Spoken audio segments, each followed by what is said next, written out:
Hello everyone and welcome to another video. Now this is an AMD FirePro V5900. It's a workstation card that dates back to 2011, lacks any support past 2017 and doesn't have a single gaming specific driver designed for it. That's a given considering its purpose, but for the £35 price tag we are getting 2 gigs of GDDR5 and DX11 support. This price tag wasn't just a lucky one-off either. These are just cheap 10-year-old cards that no gamers would ever want. With that said, AAA games released within the last half a decade or so will still be playable at low resolutions. Fallout 4 here, at 720p medium, runs with at least 30 FPS in even the busiest parts of the map. There are less stutters here than there are on my Xbox One version of the game, which chugs along like a three-legged donkey. No offence to any three-legged donkeys out there. I actually sponsor a donkey with 3 legs who might be upset at that joke. The V5900 also offers a better than last gen, or I should say last gen experience in GTA 5 when running at 1600 by 900 or 900p resolution. The textures are set to high, FXAA is on, shadows are set to soft, and everything else is either on normal or off. We're not even maxing out the VRAM at these settings either. Perhaps though, a card like this is best suited to less demanding competitive titles. Can this thing offer up esports excellence at lower resolutions as well? And moreover, does it give us the 60 FPS plus FPS that is often desirable in such games? Slapping this sucker into your rig and firing up Fortnite with performance mode enabled guarantees us that target average and then some, even with textures set to high and an epic view distance. Every so often there were a couple of dips below 60, but only as far as the high 50s.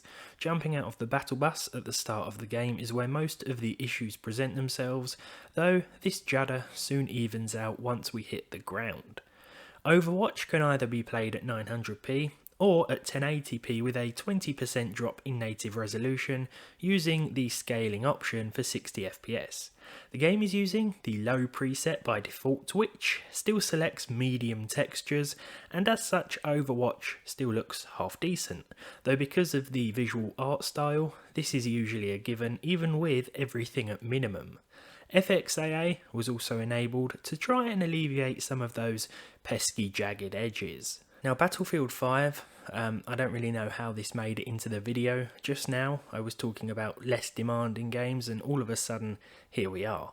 Well, just for the curious, this game will run, but anything higher visual wise than 1024 by 768 resolution and 70% res scale will cause huge drops below 30 frames per second. Quite often, to be honest. Valorant then, and turning things up to medium, actually made quite a significant difference to the frame rate in that it dropped quite frequently below 60. Low settings eliminated this problem entirely, and with FXAA enabled as well, we were seeing an average of close to 140 FPS.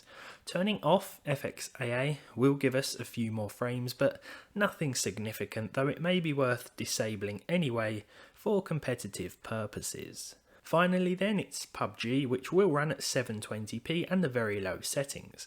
I was using 100% resolution scaling here, but we could definitely benefit from lowering this as well. The trouble is that everything, including other players, become really hard to see, which isn't ideal for an online competitive game like this, but then again, neither is this frame rate. And there will be way more significant drops in busier town areas, which will only make things worse. But there we go, a quick look at the FirePro V5900. Thank you very much for watching. If you've enjoyed this one, leave a like on it down below, leave a dislike if you didn't, subscribe to the channel if you haven't done so already, and hopefully I'll see all of you in the next one.